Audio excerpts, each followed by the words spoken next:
from Stephen Taylor, the Edmonton Journal shreds Mark Carney's claim of being an outsider.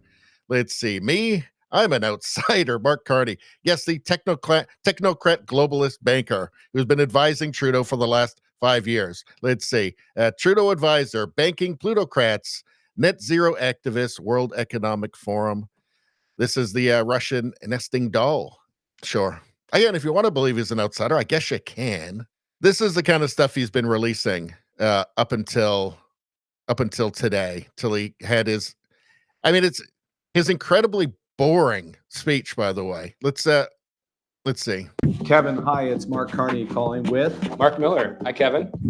I mean, Jay, that's great. That's really great. It means the world to me and the team. Okay. No, okay. Oh, wow. Bye-bye. See, he's just like us. He sits at kitchen tables, just like we do. He's just like us. Let's vote for him. Something comes to mind. What is it? The banality of evil. Banality of evil. Does that apply to Mark Carney? I wonder. I'll leave it up to you guys. Oh yeah, this is great too. From Brian Lilly. In this video, Mark Carney is praising Greta Thunberg as a leader. So this is for all those people, all those credentialists who are so impressed by all of his achievements, right? That think, well, he must be smart. He must be smart. Okay, listen to this and let's see how smart he is. I would say I see myself as part of the social movement. I think those at the vanguard of the social movement might see me as being farther behind. And I've, absolutely full credit, and I do in the book to Greta Thunberg, who I've had the pleasure of meeting several times. And yeah, it turns out really what it was all about was she hates capitalism and Jews. So it's nice that you have friends, though, I guess, Mark Carney.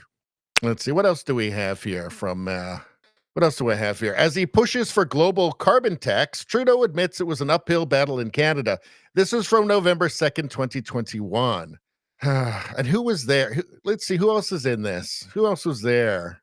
Oh, Mark Carney, the former governor of the Bank of Canada and the United Nations Special Envoy on Climate Action and Finance, spoke alongside Trudeau on Tuesday morning.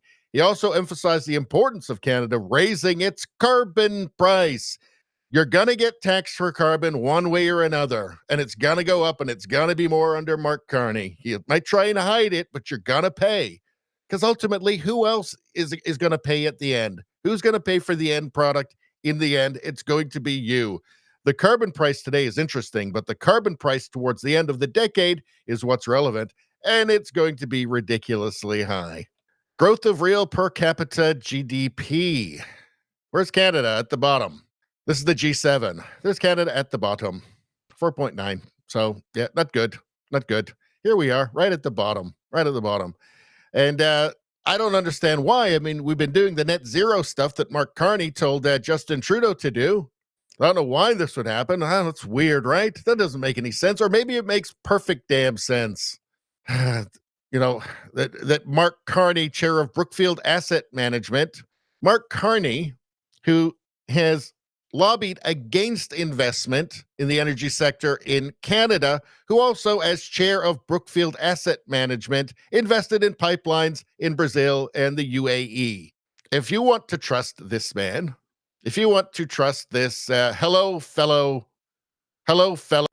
common scum, Mark Carney, holding his first beer. I mean, I guess I can't, it's a free country, I guess. Well, mostly free right now for a little while longer until somebody like him takes over and implements. I'm sure that the Ministry of Truth is coming. All right. So Pierre Poilievre had a response to Mark Carney today. Let's see what he had to say. Just as I predicted, today, Mark Carney announced that he will pause Trudeau's carbon tax until after the election, and then bring in a much bigger tax that has no rebate. Mr. Carney has been Justin Trudeau's economic growth advisor, who's been saying for years that not only does he support a consumer carbon tax, but that he thinks the tax must be much higher. Now, before I get into the details, let me address a little tax trick that he has planned. It's kind of clever. He's announced that he will pause the carbon tax for a few months right before the election to trick people into re-electing the Liberals. After the election, he will bring in a much bigger carbon tax when he no longer needs your vote but still needs your money.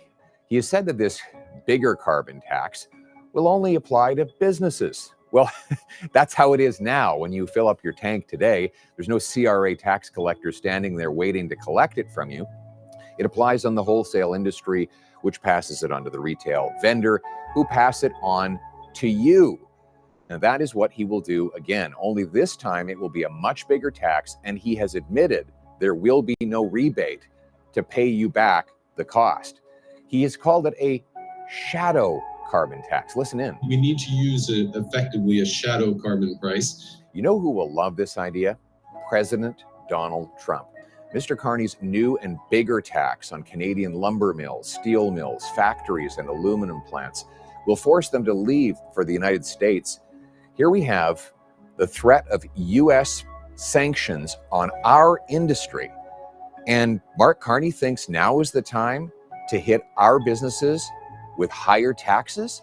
You can picture President Trump calling our businesses and telling them to move south of the border, where there is no carbon tax and where other taxes are dropping. So not only is Pierre much better at being a politician than Mark Carney, not only is Pierre much better at being a politician than Mark Carney, but he also makes sense. Like, this is just all common sense here, right?